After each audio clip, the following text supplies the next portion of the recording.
Hi guys, and welcome to the latest episode of GTA Fancast on the Wolves Fancast YouTube channel. We're going to be looking at the Black Country Derby, a 1-1 draw, which looks like it's probably put paid to any hope that West Brom had of being staying in the Premier League this season. But from a tactical perspective, I'm going to be focusing on one player in particular, and that's Vitinha, who was the best player on the pitch by a country mile and really laid a marker down that he looks like he's going to be one of the most exciting players in the Premier League for some time. Fingers crossed, given that we hopefully will be keeping him for the future as well. But I'm going to have a look at how he made us tick, what different attributes he brings to the team, and what we can look forward to seeing over the next few weeks at least, as we look to kind of consolidate the finish towards the end of the season and hopefully pick up some points.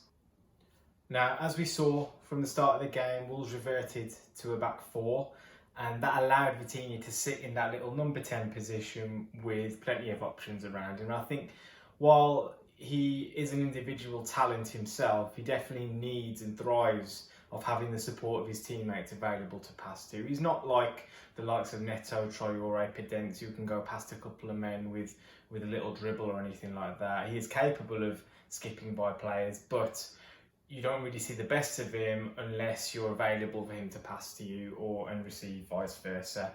And I think when you have a look at all the metrics from an attacking perspective during this game, he features highly on every single one of them, whether it be passes and touches in the attacking third, touches in general throughout the game as well, take-ons.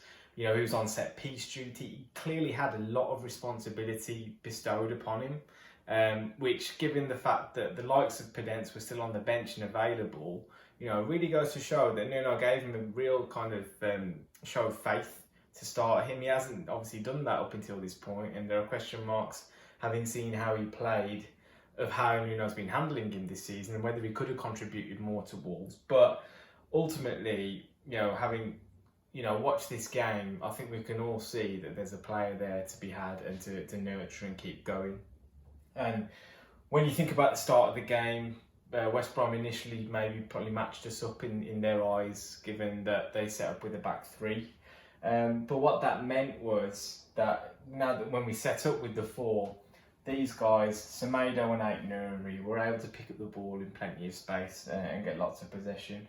Now, that's all well and good, but unless you have midfield rotations going on and you have the likes of Vitinha dropping into spaces, Neves, Dendonka, all kind of on a bit of a rotating circle almost, that meant that they were all available to pick up possession, and he was really key to that. He picks up some really intelligent spaces in order to then go and hurt the opposition. And a lot of his work, when you look at his touch map, was across the entirety of the pitch, and he had that freedom to roam, but he does it very intelligently as well, where he's not going into, clog someone else's space up. He won't make a movement into, hinder a teammate or anything like that. He's always available for a pass. And I think the real key from, his performance that I took anyway, I mean, for a start, obviously that freshness and that exuberance of a new player coming into the team, really wanting to prove a point, was going to give us a little bit of a lift. But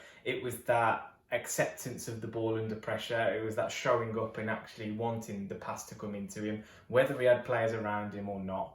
And if you go back to the Burnley game, now part of its shape in the 3-4-3, we are quite rigid and we struggle to really get the ball moving into midfield and passing it through the thirds.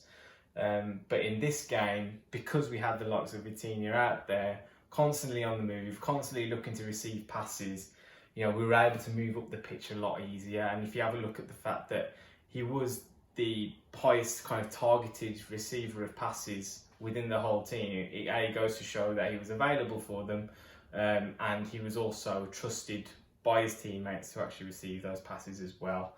Now, going back to the point that I wanted to make as well, he also made the most passes under opponents' pressure within the whole team. I just want to delve a little bit deeper into that and why I think that is where his real talent lies.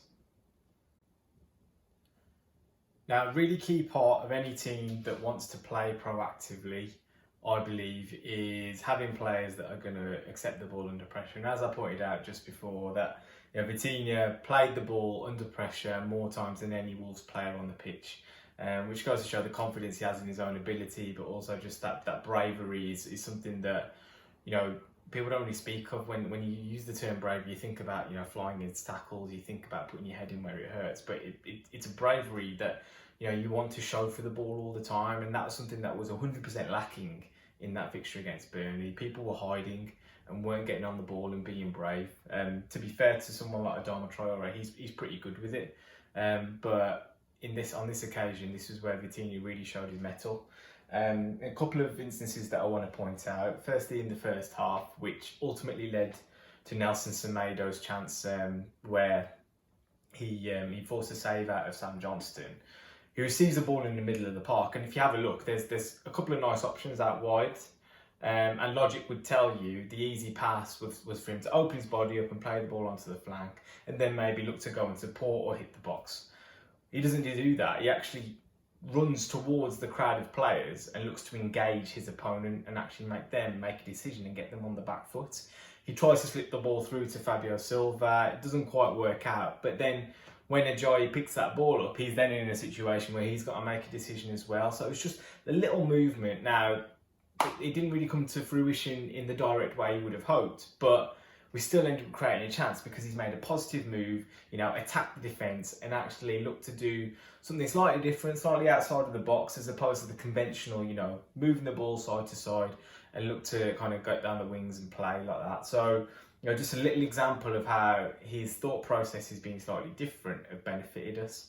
And there was another situation in the second half, which, I was just quite amazed by how he managed to do this, to be honest. And again, he's crowded out by about 3 or 4 West Brom midfielders. It's just before the halfway line. And again, it goes back to the point where, the easy ball, the easy decision would have been to just clip it into the channel, get the ball further into the Albion half. And, he's not really lost out on anything there. He's not got too much on. But again, he's just got this knack for thinking on his feet and finding a way out and wriggling out of a situation. He had no right to really find a pass from the situation that he found himself in. But again, putting defenders on the back foot, making them look, like they've got to make a decision about something, and eventually space opens up. And I think, it's worth pointing out on the board what the kind of principle that has been instilled in him clearly from a young age. I know this is something that gets drilled into players at La Masia in Barcelona. I've been to a coaching masterclass with Paco Ayestaran, who used to coach at Liverpool, and he pointed this out when we were watching the 2011 Champions League final where Barcelona beat Man United at Wembley. And it's a really simple principle, but it's not something that you see players doing often enough, I don't think, especially in this country. So say if Vitinha was receiving the ball in this space here, lots of time, lots of space, options ahead of the ball, but also quite a rigid defence in front of him, not looking to give him any options or anything like that. And they're quite happy to go and sit in and just protect what their defensive area is. But if you actually go and engage someone by literally carrying the ball towards them, then they've got to make a decision to come out and engage you. Now, there's always a slight risk attached to it, in the sense that you might misplace a pass or lose the ball. But having drawn out this midfielder, it's quite obvious that this pass becomes a whole lot more viable as a result. And you can extrapolate that across the pitch. There's always, a method in the madness, I guess, in terms of running at someone and just making them do something to then open up further space in behind. A lot of teams these days are quite happy and content to sit in and sit deep. We've done it ourselves. We block up all the spaces, force them wide, and then look to, with our wing-back system especially, win the ball in those wider areas and then counter-attack. Or we just force them wide because that's the less dangerous area of the pitch. But when you start to make players think about it, then maybe down the centre, where, is really where you want to be picking up the ball. And if you have a look at our heat map against West Brom, normally, there's an absolute force field around the penalty area. In pretty much every game that I've probably looked at this season and shown heat maps for, we really struggle to get into this part of the pitch. But in this game, you can see that we are getting into some dangerous areas, a lot more activity around the penalty area and inside the penalty area. And I think a lot of that had to do with just Vitinha picking up intelligent positions, being brave on the ball and making those passes that defenders simply don't want you to do. He kept putting the ball where defenders don't want the ball to go. And we profited from it. We could have done a little bit more and had a little bit more composure in other aspects of our play in the final third, and maybe the final ball was a little bit lacking. But if he keeps playing that way and in that position, I think we had a little bit more fluidity and a little bit more quality to our attacking approach play. And we know that we're not good enough going forward at the moment. It's not it's not a secret that we don't make the most of our attacking talents, but Vitinha looks like a player who can absolutely make that happen for us.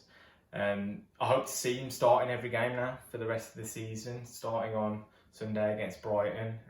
But we'll see, given the injury situations with the likes of Vitinha, what Nuno looks to do. But every player that came into the team for this Monday night game against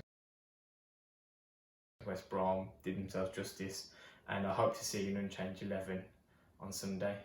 So hopefully we see that, and I'll have a look at how that game pans out after that as well. I almost forgot, but let me leave you with this to whet the appetite for Sunday's lunchtime fixture versus Brighton.